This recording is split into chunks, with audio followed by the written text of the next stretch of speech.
If man realizes technology is within reach, he achieves it, like it's damn near instinctive.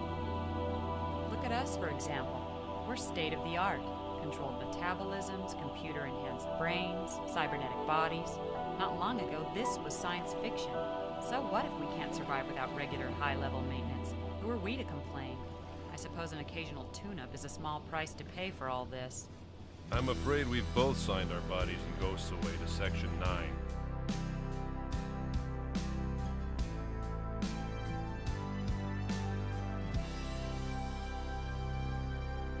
Major Motoko Kusanagi is a cyborg employed as a squad leader of Public Security, Section 9, a fictional division of the very real Japanese National Public Safety Commission.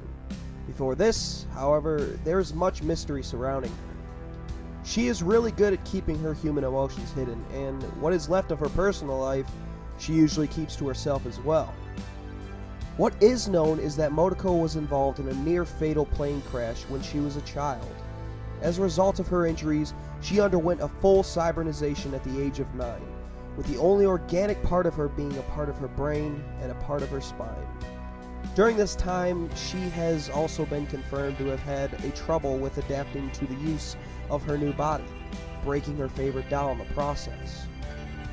After this scene, we see that Motoko is in fact capable of crying.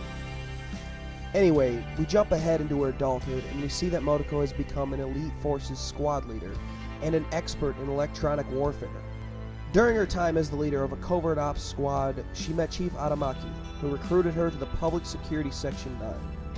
It has also been speculated that she may have served with her fellow squad members, Ishikawa and Bato, in the past during their time in the military. Other recruits of Section 9 include Togusa, Pazu, Borma, and Saito. Now let's get into Motoko's personality. The depiction of Motoko Kusanagi varies depending on what medium you look at, considering the movies, manga, and anime all follow a different timeline. So I'll try to cover all of those bases in this discussion as best as I can. In the manga, she is perhaps the most different, as she is shown having childlike mannerisms and a sense of immaturity that follows her during the earlier parts of the manga. She eventually matures into a spunky individual, but as a whole, Motoko is much sexier, vivacious, and comedic in the manga. In the film, she is depicted as a brooding, thoughtful character. She is often shown questioning whether or not she has a ghost, which, for those of you not familiar, a ghost is a soul in her world. This was strictly due to the director wanting to emphasize the fine line between human and machine, that fine line being a soul. Now in Standalone Complex, she retains more of her comedic side, but often questions the state of the world itself, rather than the state of herself.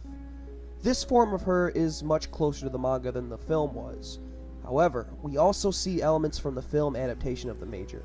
More notably, as I mentioned before, her tendency to question society, the society she protects. Motoko Kusanagi is believed to be bisexual as well, as she often shows a sense of intimacy when conversing with other female cyborgs. Yet, she is shown also having feelings for Bato, a fellow Section 9 member. Going back to the sense of intimacy she has with fellow female cyborgs, it's been shown that it is a common trait for cyborgs to be more compatible with the same sex. She also becomes curious about her sexuality and humanity and begins to explore through activities others have deemed vices in an attempt to understand herself. My personal favorite depiction of the Major is in Standalone Complex. The anime blends the films and the manga together to create an ideal character, while also developing its own original version, which is easier considering she is given a much larger and direct medium to evolve, I guess you could say. Now let's talk about how she appears and what that kind of means for her. The Major is usually shown dressing provocatively, more often than not. This could be due to her efforts to better understand her femininity and humanity. When she is not dressed suggestively, she is found wearing various assortments of combat gear, some of which is capable of camouflage. Now, Motoko has an incredibly flexible prosthetic body and exhibits high levels of coordination, speed, and strength. The only thing that remains of her humanity is a small part of her brain and spine. The rest is all cybernetic implants that provide her with amazing abilities. Motoko Kusanagi is perhaps the most feared member of Section 9, given her skills in martial arts, her abilities, and, most importantly, her intelligence. Now, she is also a fantastic leader that deserves the respect of her recruits. Well, that's all for this character analysis, guys. I hope you guys enjoyed, and if you did, remember to leave a like and a comment saying that you did, and be sure to subscribe if you haven't already. And I will see you all again very soon. And as always, stay rotten, everybody.